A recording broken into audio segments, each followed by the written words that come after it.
Atos capítulo 2, versículos 37 ao 47. E ouvindo eles isto, compungiram-se em seu coração e perguntaram a Pedro e aos demais apóstolos: que faremos, varões irmãos? E disse-lhes Pedro: arrependei-vos e cada um de vós seja batizado em nome do Senhor Jesus Cristo, para perdão dos pecados, e recebereis o dom do Espírito Santo. Porque a promessa vos diz respeito a vós, a vossos filhos, e a todos os que estão longe, e a tantos quanto Deus nosso Senhor chamar. E com muitas outras palavras, isto testificava e os exortava, dizendo: salvai-vos desta geração perversa. De sorte que foram batizados os que de bom grado receberam a sua palavra, e naquele dia agregaram-se quase 3.000 almas, e perseveravam na doutrina dos apóstolos, e na comunhão, e no partir do pão, e nas orações. E em toda a alma havia temor, e muitas maravilhas e sinais se faziam pelos apóstolos. E todos os que criam estavam juntos e tinham tudo em comum, e vendiam suas propriedades e fazendas, e repartiam com todos, segundo cada um havia de mister. E perseverando unânimes todos os dias no templo, e partindo o pão em casa, comiam juntos com alegria e singeleza de coração, louvando a Deus e caindo na graça ou na simpatia de todo o povo.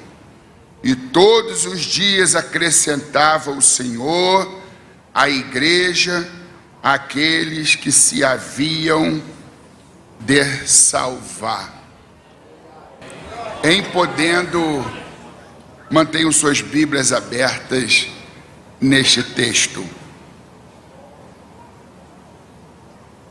Este texto faz referência à igreja do Novo Testamento, ainda no seu início, ainda no seu começo.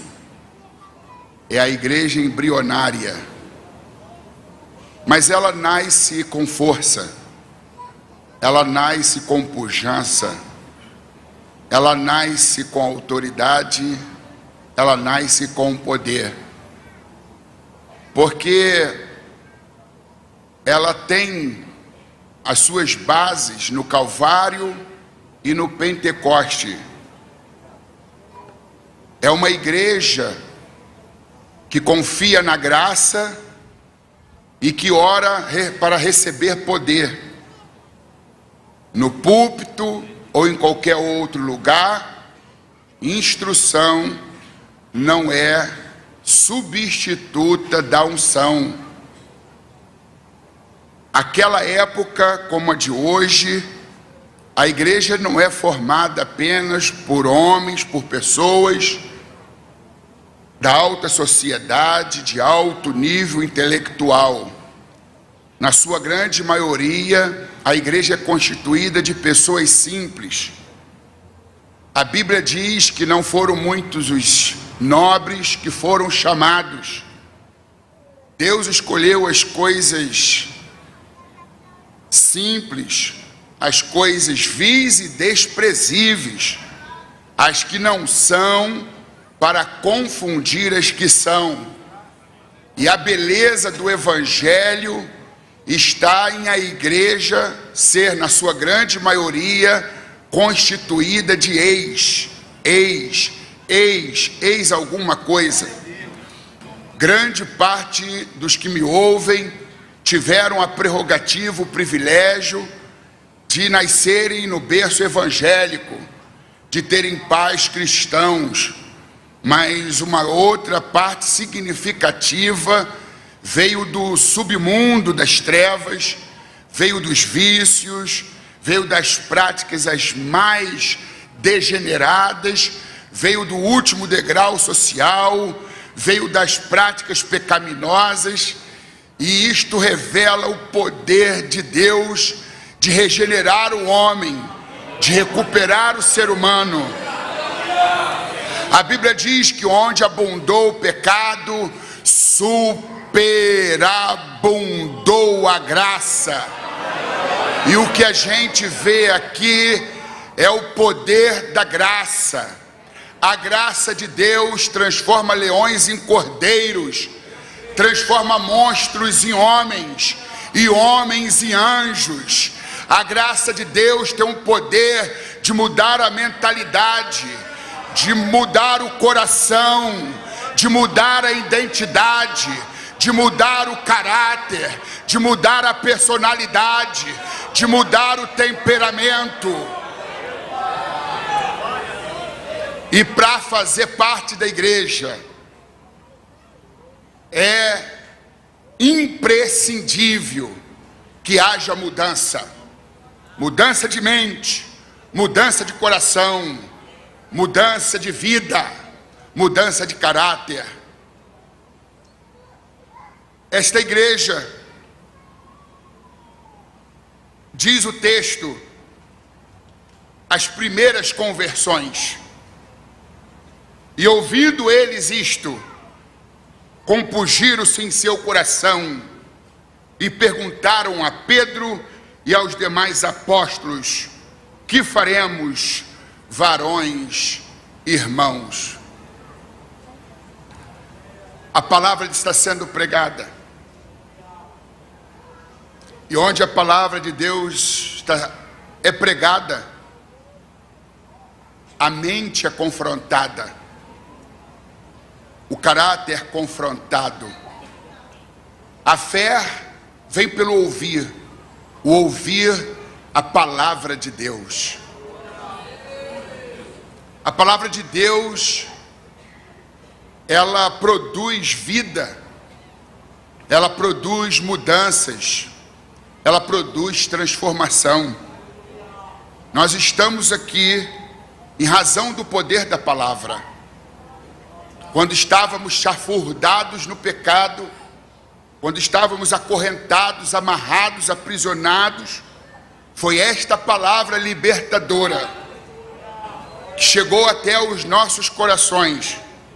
E como aqueles primeiros conversos, ou primeiros novos convertidos, eles tiveram seus corações compungidos, ou seja, o temor de Deus adentrou ao coração, e eles então começaram a perceber a sua pecaminosidade, eles começaram a perceber as suas sujidades, eles começaram a perceber-se condenados, e eles então estavam temerários, desesperados, e percebendo a iminência da condenação e de irem para o inferno, eles então falaram a Pedro e aos demais apóstolos: que faremos, pois, irmãos, diante deste convite alvissareiro, diante desta oportunidade de mudar de rumo, de mudar de direção,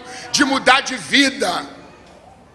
Então a resposta vem, e disse-lhes Pedro: arrependei-vos. O pior pecado é a perda da consciência de pecado. E não há época, tempo, período, momento, independentemente de tempo de ministério ou tempo de conversão, que nós não tenhamos que nos arrepender de alguma coisa. A igreja que parou de se arrepender, parou de crescer. O cristão que parou de se arrepender, parou de crescer. Existem muitos pecados que já fazem anos e anos dos quais nos livramos e já não temos mais problemas com eles, porque tivemos o nosso encontro com o Senhor e Salvador Jesus. Mas mesmo depois de professarmos a fé, o fato da gente estarmos neste corpo tendencioso, nesta matéria tendenciosa, até que este corpo mortal se revista da imortalidade, até que este corpo corruptível se revista da incorruptibilidade, nós teremos que lutar contra o engano, contra a mentira, contra o pecado e contra tudo aquilo que conspira contra o nosso crescimento diante de Deus e diante dos homens. Os homens mais santos foram os que tiveram mais consciência de pecado. Quando da pesca maravilhosa, e que Pedro fica estupefato com um milagre, com aquele grande acontecimento, depois de ter passado toda a noite, nada ter apanhado, e de ter ficado muito frustrado com toda a sua experiência de pescador, pois era um empresário do mundo da pesca, tinha um negócio pesqueiro, mas naquela noite ele suou, se cansou, se fadigou e teve que voltar para a praia para ancorar o seu barco e lavar as suas ferramentas de trabalho, que eram as redes. Jesus chega e contraria tudo aquilo que Pedro sabia, toda a sua capacidade acumulada ao longo da sua experiência como pescador, e diz: faz o mar alto, volte ao mar. Ele poderia ter dito: o Senhor entende de curas, milagres, ressurreição de mortos, o Senhor limpa os leprosos, mas de pesca quem entende sou eu. Mas ele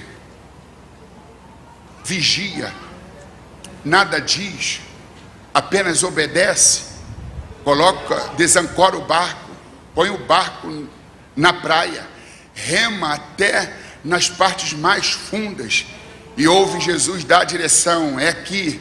Talvez ele tivesse pensado: onde neste lugar eu não tenha ainda lançado a rede, mas ele está mandando lançar aqui. Então ele diz para Jesus: porque tu mandas, eu lançarei a rede. Ele lança a rede, e quando ele puxa a rede, ele não é capaz de fazê-lo, porque a rede estava abarrotada de uma quantidade exorbitante de peixes. Ele tem que acenar para os seus companheiros que estão no outro barco. Eles chegam, auxiliam Pedro, fazem um esforço descomunal, e eram tantos os peixes que ambos os barcos quase foram a pique. E depois que Jesus reencontra-se com Pedro, ele diz: afaste de mim, porque eu sou um homem pecador. Paulo, escrevendo ao seu filho na fé Timóteo, ele diz que eu não sou digno de ser chamado apóstolo, porque eu persegui a igreja de Deus. Eu sou o principal pecador. Martim Lutero, grande reformador, ele diz: o meu nome é pecador, o meu sobrenome é pecador, eu não tenho outro nome senão de pecador. Quanto mais os homens se aproximam da luz, mais eles desenvolvem capacidade de perceberem as suas más inclinações, porque diante da luz tudo se manifesta. E mesmo depois de cristãos, se a gente continuar se aproximando de Cristo e de sua palavra, nós vamos perceber o nosso egoísmo, a nossa soberbia, a nossa megalomania, a nossa prepotência, a nossa arrogância. E quanto mais a gente perceber as nossas sujidades que estão entranhadas na nossa natureza, mais possibilidade a gente terá de melhorar, de tornarmos-nos bons seres humanos, pessoas melhores, maridos melhores, esposas melhores, pastores melhores, obreiros melhores, cidadãos melhores, filhos melhores, pais melhores e pessoas melhores. Santo Agostinho, bispo de Hipona, teólogo argelino, africano, nascido na Argélia,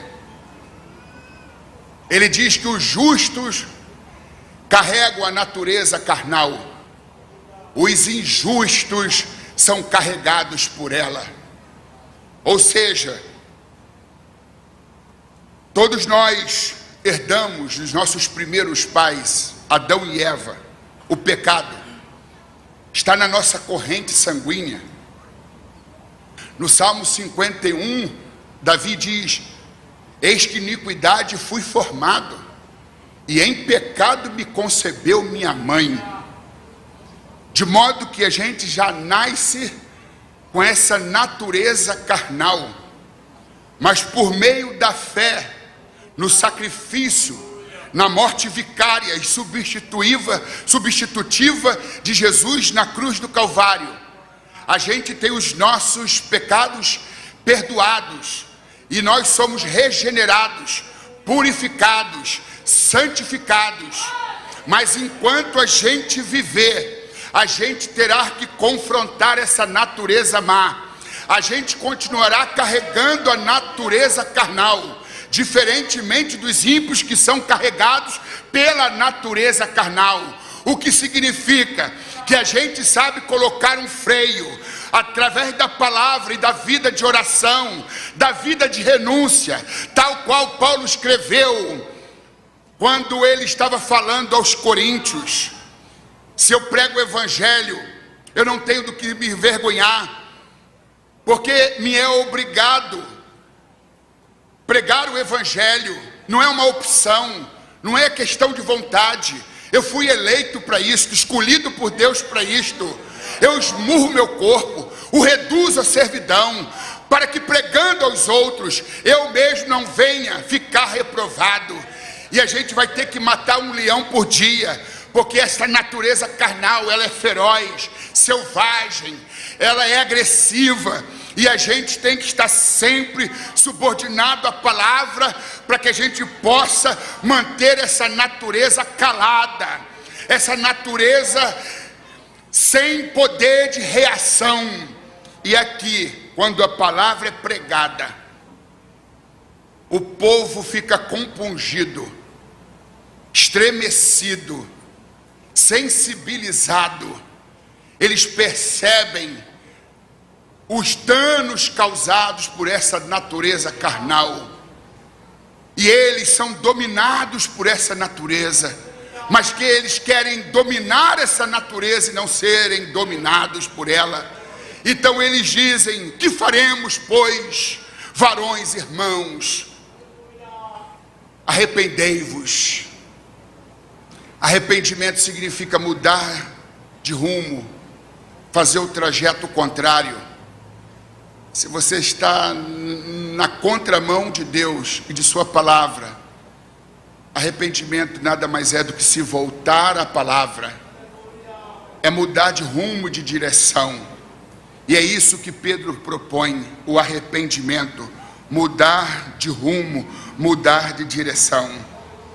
E eu quero aqui chamar a atenção de vocês para um tema, ainda que um pouco tardio. Nascido no Rio Grande do Sul, na cidade de Alegrete, Mário Quintana, um grande poeta e jornalista brasileiro, falecido há 10 anos, ele cunhou muitas frases e pensamentos que são pedagógicos. E uma das frases de Mário Quintana que me chamam a atenção e que é objeto de minha reflexão é exatamente Quem cuida bem do seu jardim não precisa correr atrás das borboletas. Eu vou repetir. Quem cuida bem do seu jardim não precisa correr atrás das borboletas. Quem compreendeu essa frase se habilita a citá-la comigo. Vamos tentar? Quem cuida bem do seu jardim não precisa correr atrás das borboletas. Jardim, eu quero usá-lo como uma figura de linguagem. Representa a nossa vida, representa a nossa família, mais adequadamente, dentro do contexto, representa a igreja. Tudo que a gente quer, enquanto pastores e líderes, é que os bancos, as poltronas, dentro da nave do templo, sejam ocupados por pessoas. É muito ruim, até mesmo constrangedor, a gente perceber que, por mais que o espaço físico ofereça uma quantidade expressiva de cadeiras e de poltronas, bancos, como sejam, e não há pessoas suficientemente para ocupar o espaço, não há um contingente. Quando a igreja está nascendo, tudo bem, mas quando a igreja ela já tem uma história, ela já tem um tempo de atuação, isto é muito doloroso para o líder, para o pastor. Estamos vivendo numa época muito difícil, em que as pessoas elas não têm mais tanta predileção pela palavra. Há igrejas que atraem grande quantidade de pessoas, não mais pelos modus operandi da Bíblia, não mais através da oração, através da pregação da palavra, mas através do entretenimento, de modismos, de movimentos. E muitos desses movimentos, eles são contrários às Escrituras, eles estão na contramão da palavra de Deus. E muitos líderes não comprometidos com a palavra, em vez deles atuarem como pregadores, como alguém que tenha compromisso com a palavra, compromisso com Deus e compromisso com o povo de Deus, eles, em vez de pregarem uma mensagem, eles fazem massagem. Eles massageiam o ego. Eles procuram agradar o povo em detrimento do Deus do povo.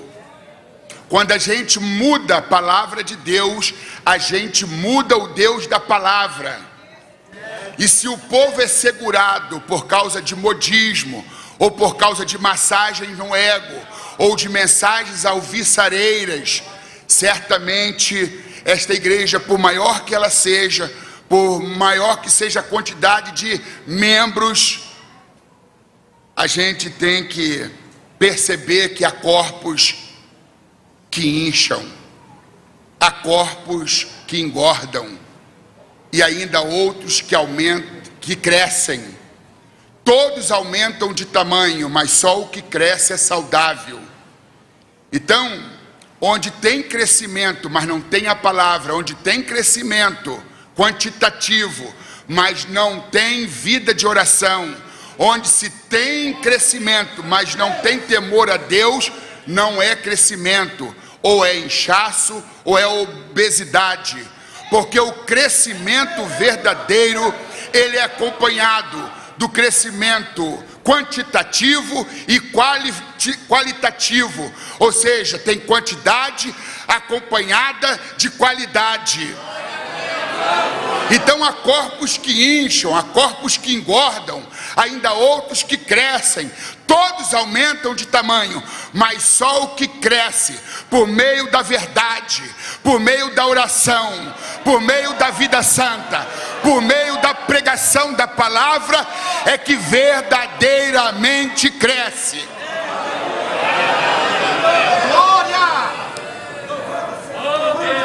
A igreja primitiva era um grande jardim. Seus apóstolos eram jardineiros.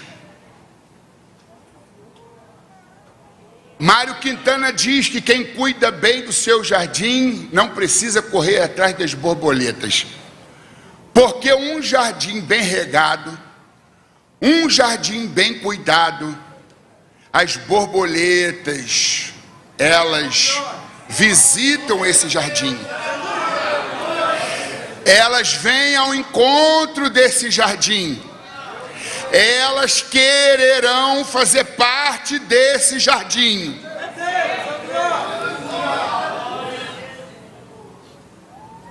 Quem cuida bem do seu jardim não precisa correr atrás das borboletas.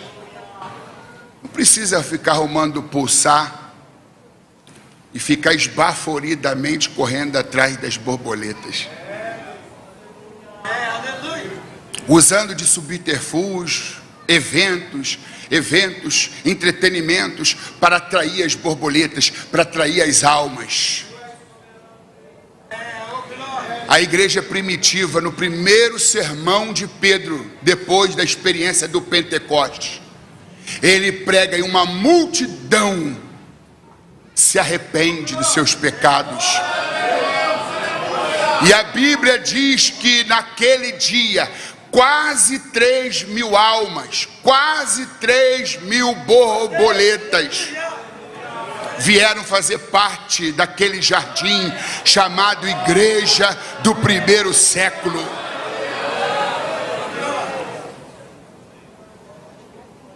Algumas questões que têm que ser observadas para que a gente possa promover o crescimento quantitativo e qualitativo da igreja. E uma vez tendo crescido, manter a estabilidade, manter esse crescimento, promover a manutenção desse crescimento. E a igreja primitiva, longe de ser uma igreja perfeita, mas ela é um modelo de igreja. Ela é uma igreja modelo. Hoje, para fundar uma igreja, se faz um mapeamento, uma consulta naquele bairro, naquela cidade. É tipo consulta de mercado. Que tipo de igreja você quer que seja fundada, implantada aqui no bairro, nesse endereço? Alguns não respondem, os que respondem dizem uma igreja assim, assim, assim. Depois eles fazem um apanhado das informações e procuram saber o que a maioria quer. E baseado no que a maioria gosta, aí funda-se uma igreja com aquele perfil para atrair aquele tipo de público. Se não for atraído por Jesus, na verdade não está sendo atraído, está sendo traído. Nada na igreja pode nos atrair mais do que Jesus. Bendito é o nome do Senhor. Jesus é que exerce o magnetismo. Obrigado, querido. É que exerce esse poder de atração. Se você não veio para a igreja por causa de Jesus, o que ocorrer de ruim na igreja, você vai sair. Mas se você veio por causa de Jesus, você vai dar a volta por cima, você vai superar, você terá fincado raízes. E aqui, dentre tantas coisas lindas, de sorte que foram batizados que de bom grado receberam a palavra. Frequentemente a gente percebe o termo a palavra. A igreja primitiva era a igreja do Espírito, mas também a igreja da palavra. As almas eram atraídas por causa da palavra. As almas eram fortalecidas por causa da palavra. As almas eram alimentadas pela palavra. A palavra oferece enraizamento, embasamento, estrutura, envergadura, musculatura, peso, tamanho e forma. E a Bíblia diz que perseveravam na doutrina dos apóstolos, no legado escriturístico, doutrinário. Havia uma perseverança, eles não mudavam o foco. Nada atraía aquele povo mais do que a palavra. Eles perseveravam nas doutrinas dos apóstolos. Eles tinham sede de aprenderem mais, de avançarem mais, de progredirem mais, de evoluírem mais. E eles não só perseveravam na doutrina dos apóstolos, mas na comunhão e no partir do pão e nas orações. A gente percebe hoje um êxodo, uma fuga dos cultos de oração. A oração é nada mais do que diálogo com Deus. Ore quando você tiver vontade. Ore sem vontade. Ore até ter vontade. Igreja poderosa, vitoriosa, tem olhos marejados, coração quebrantado e joelhos dobrados. Abandone a tua vida de oração e tudo mais entrará em declínio. Abandone o teu quarto de oração e a tua vida entrará em declínio. Estar pouco com Deus é fazer pouco de Deus. A igreja primitiva entendia isto, e então era uma igreja perseverante nas doutrinas dos apóstolos, na comunhão, no partir do pão e principalmente nas orações. A igreja primitiva buscava em primeiro lugar o reino de Deus e a sua justiça. A igreja primitiva dependia mais do provedor do que da provisão.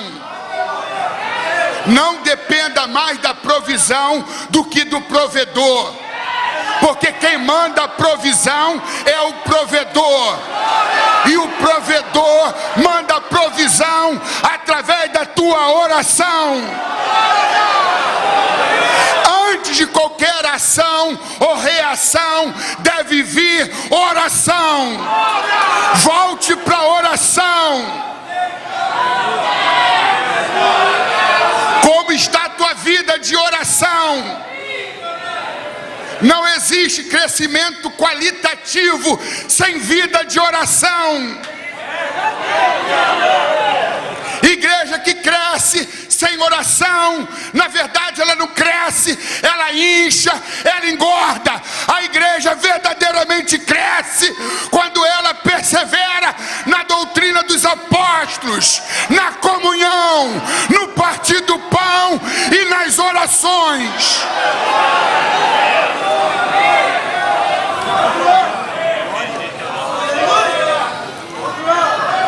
Que tipo de cristianismo você abraçou? Jesus visita Betânia na companhia dos seus discípulos. Ele adentra a casa de Marta e Maria. Marta recebe Jesus e os discípulos, os cumprimenta, os saúda e pede para Jesus se ajeitar ali na sala. Uma vez Jesus estando na sala, na casa, ela vai para o interior da casa para cuidar dos seus afazeres domésticos. Atabalhoada, agitada, estressada, ansiosa, com muitas coisas, ela tenta se desdobrar e dar conta de todas as suas tarefas domésticas. Mas ela percebe que Maria não a auxilia. Cadê Maria? Diferente de Marta, quando Maria soube que Jesus estava na casa dela, ela diz: olha, isso não acontece sempre. Isso é um privilégio muito grande. Que honra receber Jesus. Eu faço as coisas que têm que ser feitas depois. Agora eu vou me voltar inteiramente para Jesus. Eu não sei quando é que ele vai voltar. Ele vai visitar minha casa. Então toda atenção será para ele. Essa era a prioridade de Maria, Jesus. A prioridade de Marta, o ativismo, o modus facendi, o modus operacional. A ênfase estava no fazer. A ênfase de Maria estava em ser uma discípula, em se sentar aos pés de Jesus e ouvir as suas palavras. Maria se senta aos pés. Este é o lugar mais alto, aos pés de Jesus. Está querendo um lugar alto? Está procurando ascensão? Está em busca de crescimento e elevação? O lugar mais alto são os pés de Jesus. Enquanto Maria está aos pés, Marta está dando conta das atividades domésticas, mas está contrariada. Minha irmã não se toca, está lá dando atenção para Jesus. Ela deveria deixá-lo.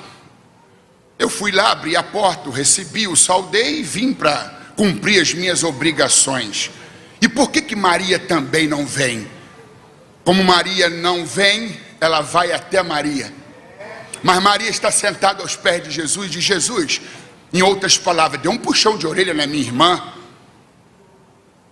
Dê aí um saculejo, porque ela me deixa trabalhar sozinha.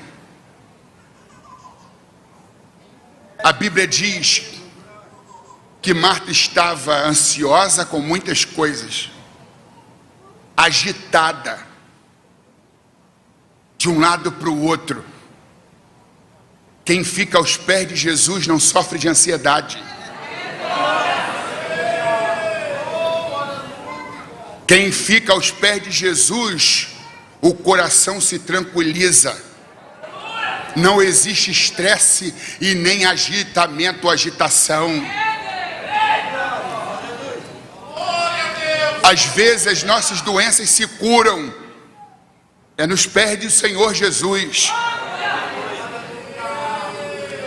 O cristianismo de Marta era um cristianismo operacional. O cristianismo de Maria era um cristianismo relacional.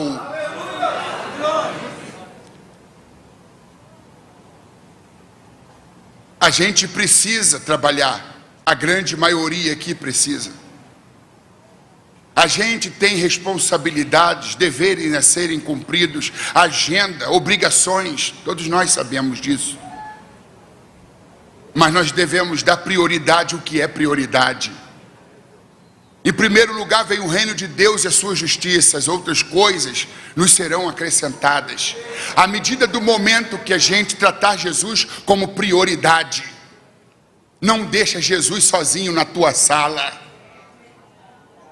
Se ele veio, vai a ele, senta-se aos pés dele, ouça o que ele tem para dizer, Desfrute da sua presença e da sua comunhão. Se Deus é o teu copiloto, então está na hora de você mudar de lugar. Quem dá o segundo lugar é Jesus, não lhe dá lugar algum. Traga Jesus por meio da vida de oração para junto de você. Como ter um coração de Maria neste mundo de Marta? Com quem você se parece mais? Não estou dizendo que você não deva trabalhar, que você não deva ser responsável, mas coloque Jesus em primeiro lugar. Será que o ritmo que você está fazendo a obra de Deus não está destruindo a obra de Deus na tua vida? Falamos há pouco da experiência de Pedro como grande pescador. Atirou a rede de um lado para o outro a noite toda e disse: e nada apanhamos, havendo trabalhado toda a noite. Às vezes você sua muito, cansa-se muito e você não pesca nada, porque quem promove o milagre, quem dá a produção é Deus, por meio da sua relação com Ele. Quando Jesus chega, Pedro estava lavando as redes, desanimado, frustrado. Suas perspectivas ou expectativas tinham sido frustradas.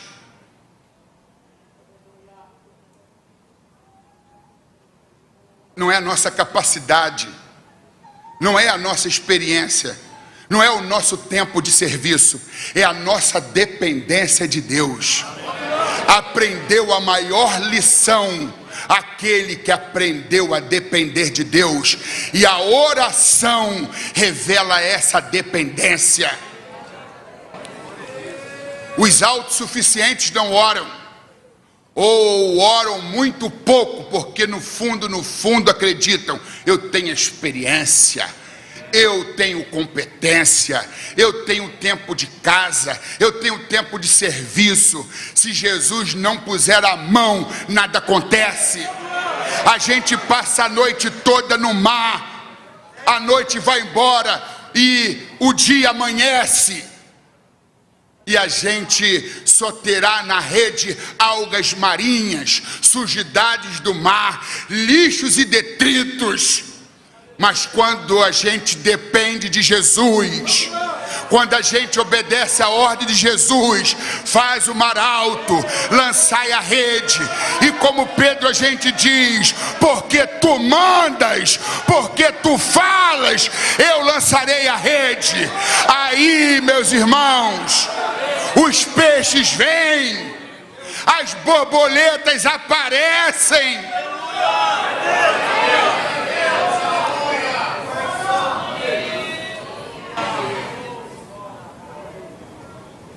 Quando a gente depende de Deus, quando a gente tem vida de oração, quando a gente obedece a palavra de Deus, as nossas redes ficam abarrotadas, os nossos barcos ficam abarrotados. Quando a gente cuida bem do jardim, a gente não precisa ficar correndo atrás das borboletas. O jardim chamado Igreja Primitiva estava sendo bem cuidado, com muita oração, com comunhão. Gente que colocava o amor acima das diferenças. Gente com altruísmo. Gente com bondade no coração. Gente solidária. Gente que não tinha apego. A igreja primitiva defendia a teologia OLX: desapegue, desapegue, desapegue. A igreja do século 21 é da teologia da prosperidade, do apego ao materialismo. A ênfase está no ter, está na posse, na aquisição dos bens. A igreja primitiva era despojada, despretensiosa, era uma igreja altruísta. É uma igreja liberal, era uma igreja benigna, bondosa, era uma igreja caridosa.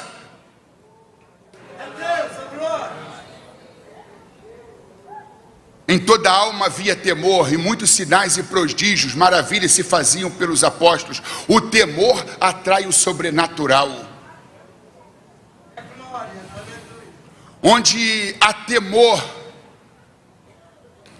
onde o povo teme e treme, e quando eu assumi esse púlpito, eu assumi este púlpito em temor e tremor.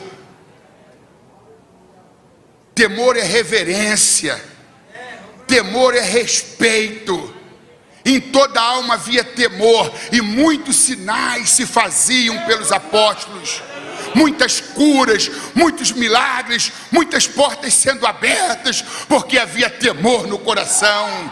O temor atrai o sobrenatural e propicia crescimento à igreja.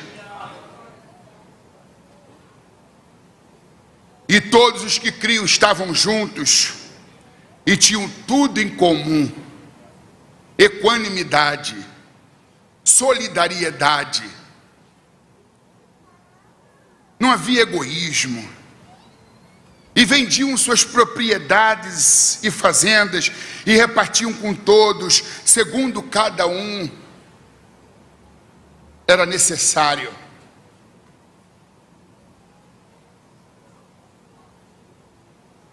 Só se sentiam bem quando viam seus irmãos bem. Fazer o bem faz bem.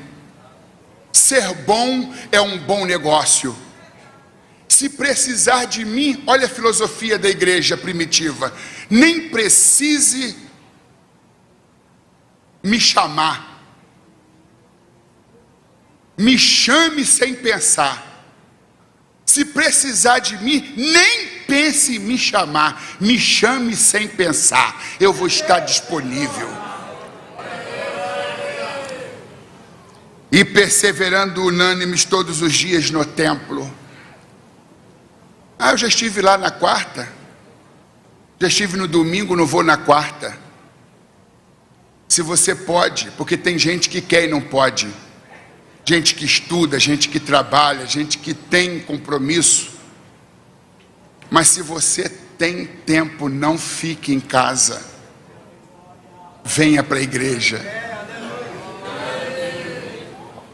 Invista na sua comunhão vertical e na sua comunhão horizontal.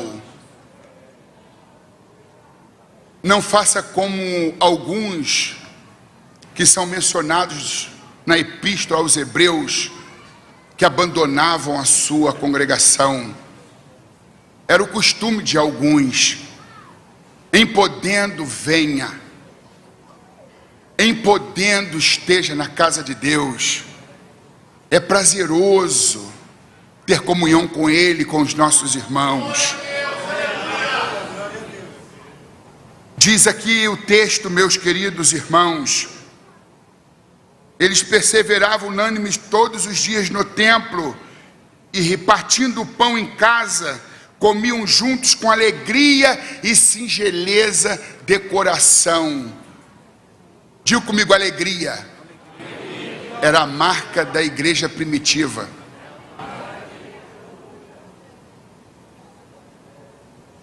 Comiam juntos com alegria e singeleza de coração. Quem quer participar de uma igreja onde não existe a alegria, onde a tristeza é percebida na fala, no gesto, no semblante? A Bíblia diz que o coração alegre aformoseia o rosto. A Bíblia diz: servir o Senhor com alegria. A gente deve pregar com alegria, evangelizar com alegria, reger com alegria, dirigir o culto com alegria, varrer o templo com alegria, lustrar os móveis, limpar os bancos, cadeiras, as poltronas com alegria, servir o Senhor com alegria. Atos 20 e 24, Em nada tenho a minha vida por preciosa, disse Paulo, contanto que se cumpra com a alegria a carreira que me foi proposta. Não basta fazer a obra, tem que fazer com alegria. Não basta terminar a carreira, tem que terminar a carreira com alegria. A alegria do Senhor é a nossa força.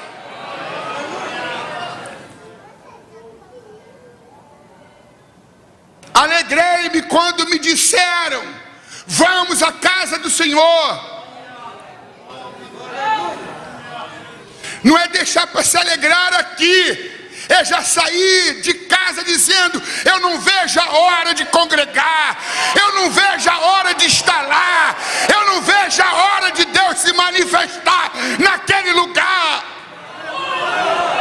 Alegrei-me quando me disseram: vamos à casa do Senhor.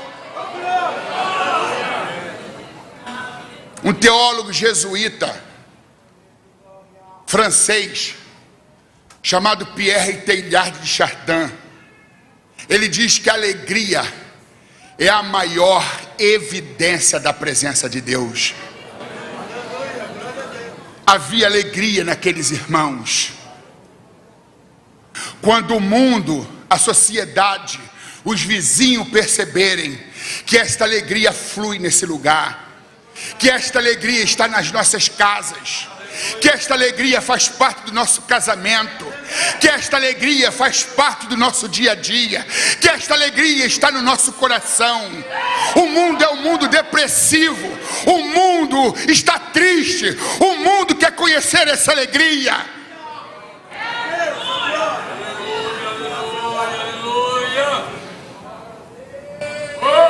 Alegria é uma das características do fruto do Espírito. Gálatas capítulo 5, versículo 22.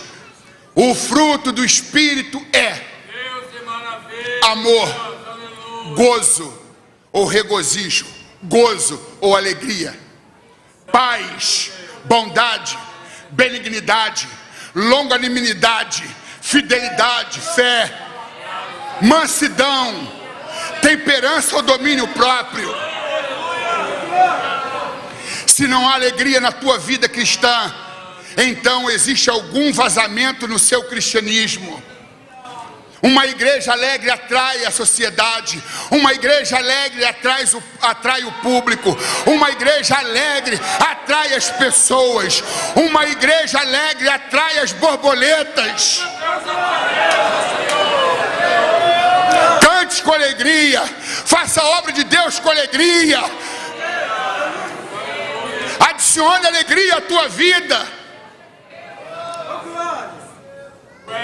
Há um ditado chinês que diz: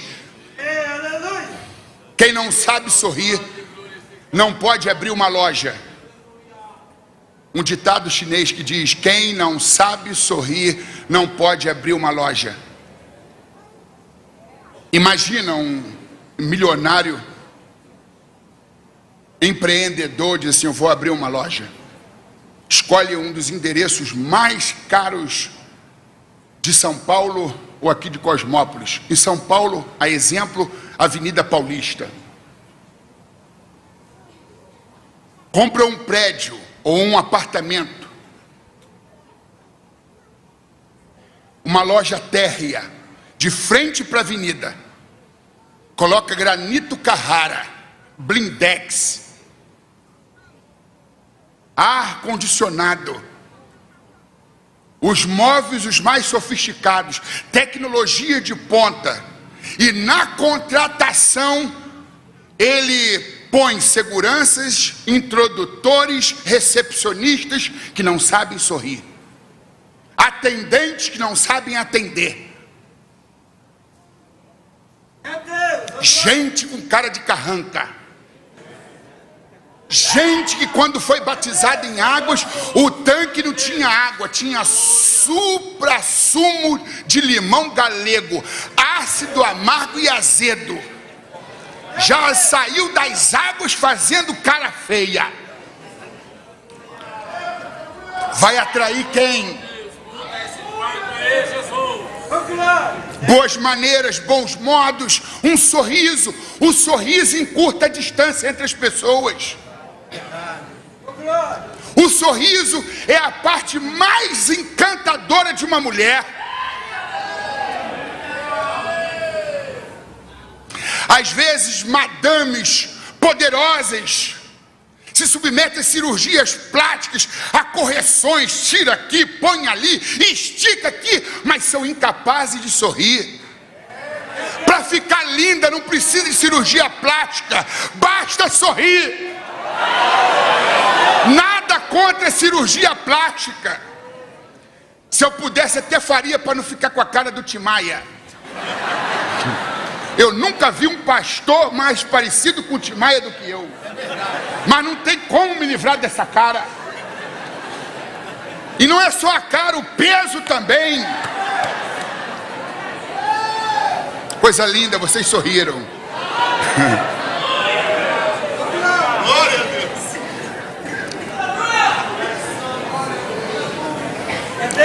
Se quem não sabe sorrir não pode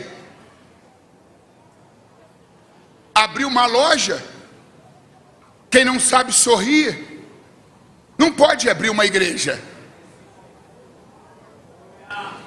Oh, meus irmãos, a Bíblia diz que o povo caía na graça da igreja. Qual é a tradução? A minha diz, caindo na graça de todo o povo. Qual é a tradução aqui no púlpito, aí na nave da igreja, que diz, caindo na simpatia de todo o povo? É Deus, é. Alguém que tem essa tradução? Caindo na simpatia? Faça assim, por favor.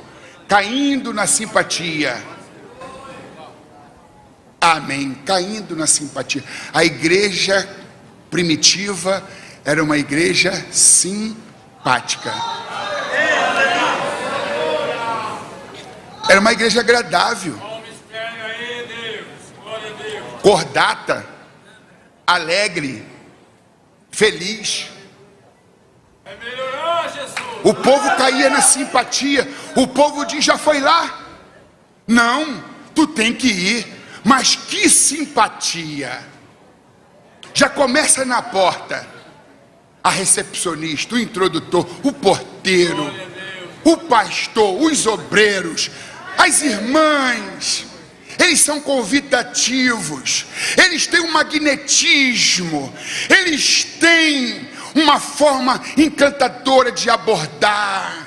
Volte sempre. Chega um visitante, eles percebem que nunca esteve ali antes, convida para sentar do lado. Se está sem Bíblia, empresta a Bíblia. Se está com dificuldade de achar o texto, procura o texto e auxilia o visitante, o membro, o novo convertido, o recém-chegado. Desça a tua graça aí, Deus. A simpatia está no uso de eufemismos. Eufemismo é um termo que significa dizer algo ou fazer alguma abordagem de uma forma que não ofenda, de uma forma agradável, simpática e cordata. Suponhamos, eu tenho um filho especial de 18 anos que tem idade mental de 8 por conta da craniosinostose e de uma síndrome chamada síndrome de Carpenter. Há 30 anos no Brasil se referiam às pessoas com deficiência mental como mongoloides, débeis mentais, eram os termos. Aí o eufemismo para débil mental qual é? Portador de necessidades especiais. Portador de necessidades especiais. Pensa aí, o pai de um filho especial, vendo as pessoas se referirem ao meu filho como mongoloide débil mental. Hoje não. Substituir esses termos agressivos em portador de necessidades especiais. Fica bom para o meu filho, fica bom para mim. A simpatia está na maneira da gente falar com as pessoas. Tem gente que não fala, grita.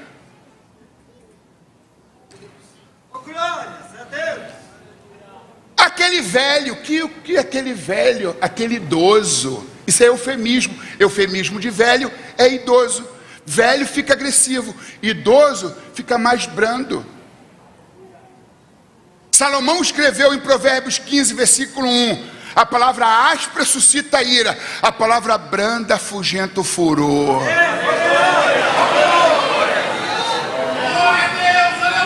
Aquele careca, pelo amor de Deus, aquele irmão calvo, não melhorou ou não melhorou? Mas que irmão guloso, guloso o que? Bom de garfo. Ah, você mora onde? Na favela? Não usa o termo favela. Ah, conheço onde você mora, aquela comunidade. Não ficou melhor? Não ficou melhor? Leproso, que leproso o quê? Portador de mal de Hansen. Porque quem cunhou o termo hanseníase é o termo médico, técnico, para lepra. Então tem forma mais agradável, o diálogo permeado de respeito. Saiba se dirigir, saiba falar. Você, peraí, nós estamos na vala comum. Pecador não julga pecador. Um camelo não zomba da corcunda do outro camelo. Todo mundo precisa do sangue de Jesus para entrar no céu. Ninguém é melhor do que ninguém.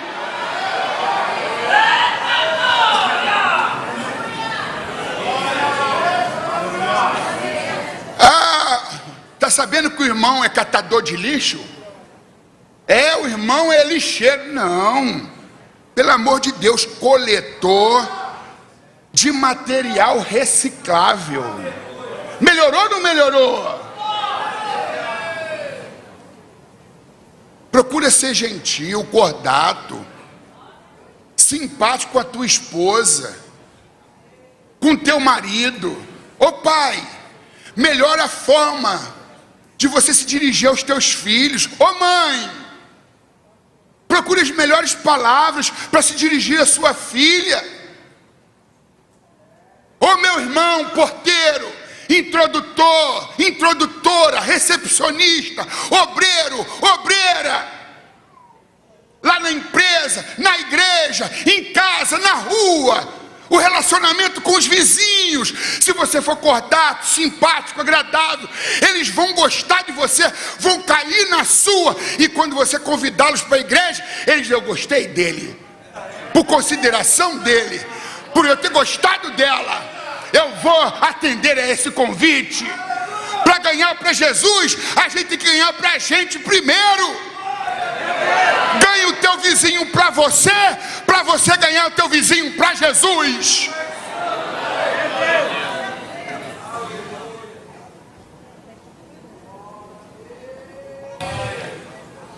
Pitágoras foi um filósofo e matemático grego. Ele viveu entre os anos 571 e 500 anos antes de Cristo. E ele deixou em forma de legado um pequeno curso de relações humanas, ou um curso rápido de relações humanas. Pitágoras fala qual é a palavra menos importante. Sabe o que ele diz? A palavra menos importante é eu. Esta é a palavra menos importante. Conhece gente que diz assim: porque eu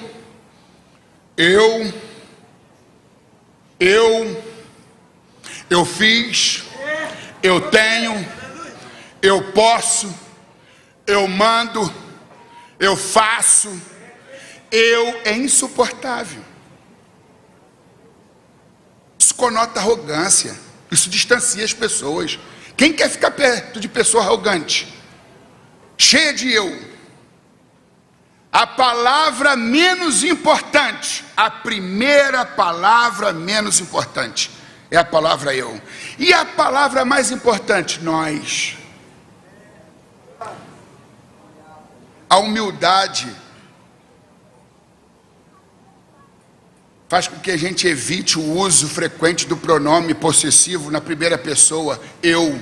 A gente troca para nós. Até porque, irmãos, ninguém triunfa sozinho. Provérbio 18:1, busque os seus próprios interesses, aqueles que se separam, estes insurgem-se contra a verdadeira sabedoria. Salomão diz, é melhor serem dois do que um, é sempre nós, não é eu, somos nós. É melhor serem dois do que um, porque tem melhor pago o seu trabalho, porque se um cair, o outro levantará o seu companheiro, mas um cordão de 3 dobras não se quebra tão depressa. A igreja é um corpo, a igreja faz apologia ao espírito de equipe, ao colegiado, à unidade, à união, nós e não eu.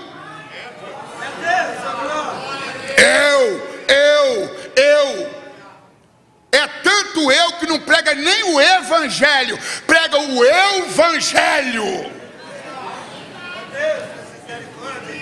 Nunca se ache demais, porque tudo que é demais sobra, tudo que sobra vira resto, e todo o resto vai para o lixo, menos, não é eu, não sou eu, somos nós. A palavra menos importante eu, a palavra mais importante nós. As duas palavras mais importantes, muito obrigado. Você é agradecido? Ou você se ofende de ter que agradecer? Não quer admitir que precisou de alguém? Muito obrigado. São palavrinhas mágicas, se usadas com frequência, melhora o nosso relacionamento. É um curso rápido de relações humanas, ensinado por Pitágoras, filósofo matemático grego, que viveu entre os anos 571 a 500 anos antes de Cristo. A palavra menos importante eu, a palavra mais importante nós. As duas palavras mais importantes, muito obrigado. As 3 palavras mais importantes, está tudo perdoado. Porque tem gente que não perdoa, não. Nutre ódio, mágoa, rancor, raiva, ressentimento. A palavra foi dita 15 anos atrás, o entreveiro aconteceu há 8, mas ainda hoje tem essa porta, tem aquela, terminando o culto, mesmo depois da Santa Ceia. Se ela passar por lá, eu passo por cá. Se passar por lá, eu passo por lá. A terceira palavra mais importante, está tudo perdoado. Perdoar é libertar um prisioneiro e depois descobrir que o prisioneiro era você. Perdoar é permitir que a pessoa que te ofendeu renasça na história da sua vida. Perdoar não é se esquecer, isso tem outro nome, é amnésia. Perdoar é se lembrar da ofensa e do ofensor e não sentir mais dor. Está perdoado. Meu coração está sarado. Assim como Cristo me perdoou, eu também perdoei. As 4 palavras mais importantes. Qual é a sua opinião? Qual é sua opinião? Sem absolutismo. Na multidão de conselheiros a sabedoria. Um homem pode saber mais do que muito, mas não sabe tanto quanto todos.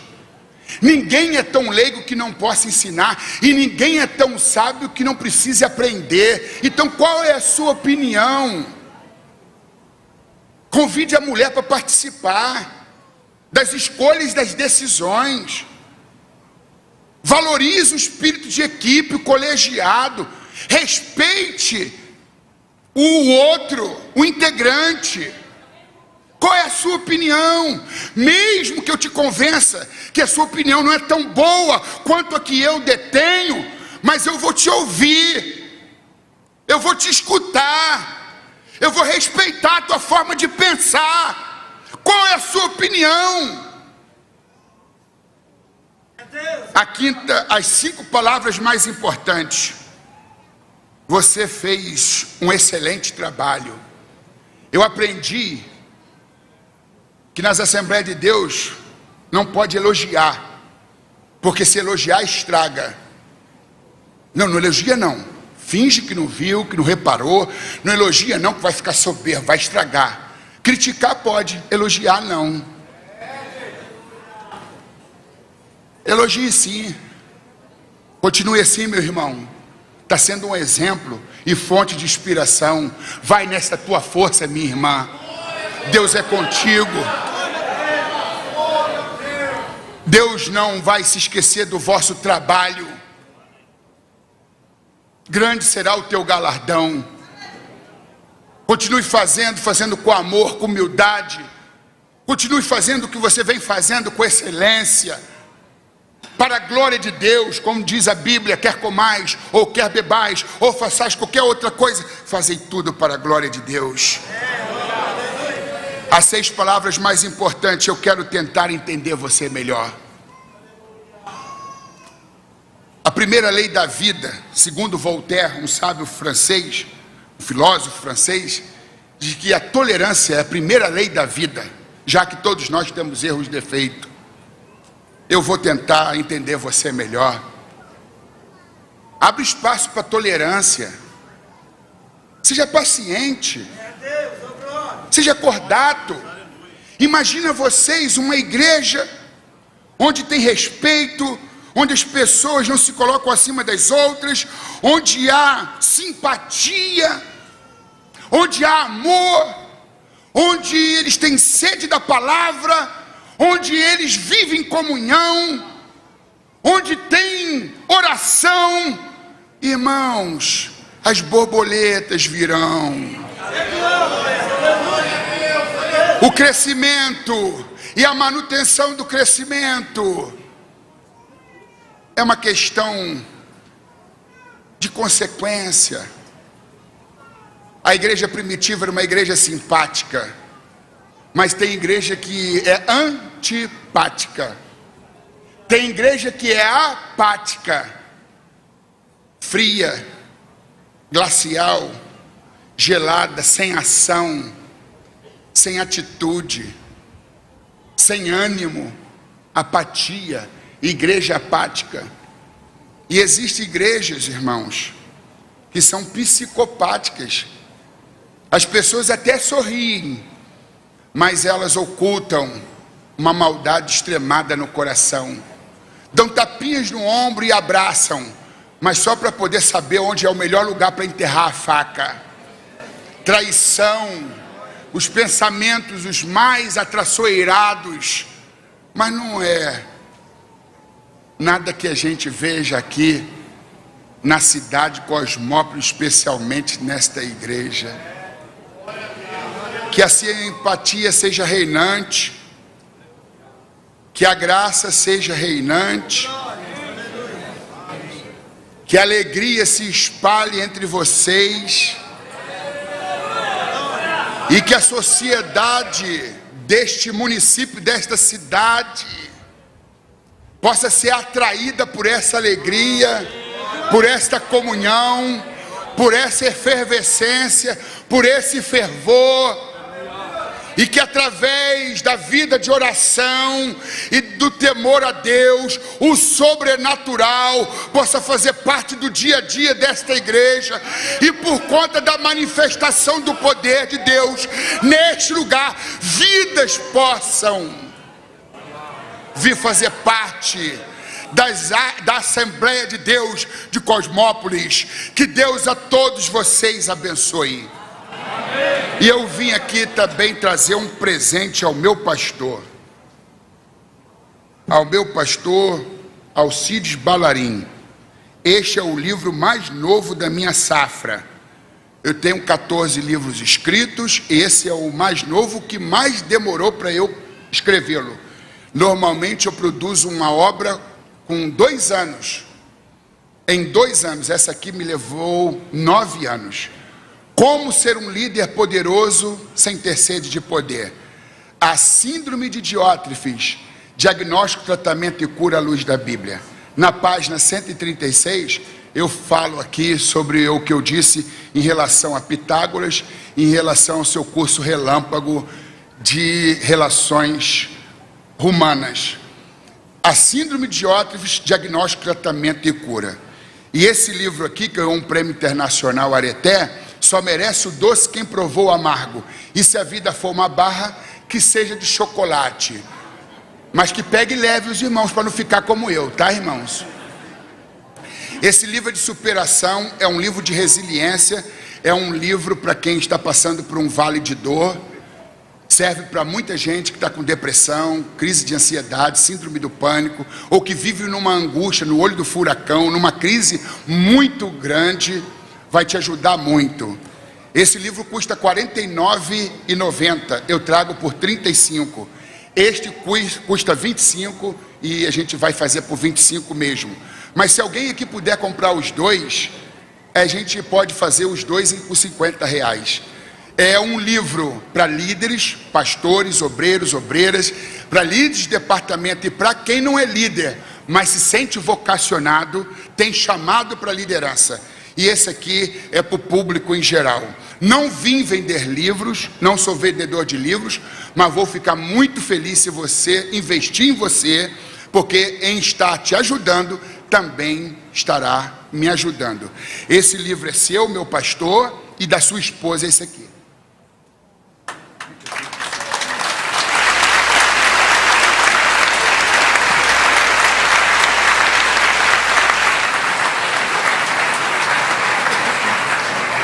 Graças a Deus. Eu creio que Deus tem falado com alguém nesta noite aqui. Melhor dizendo, Deus tem falado com todos nesta noite. Então guarde essas palavras, siga, pratique e seja cada vez mais abençoado. Irmão Levi, canta um corinho enquanto os diáconos preparam a mesa aqui para a Santa Ceia. Você fica em espírito de oração e Deus está fazendo milagres aqui nesta noite. Que este milagre aconteça na sua vida também nesta noite, em nome de Jesus. É só você crer. Se creres, verás a glória de Deus. E Jesus também disse...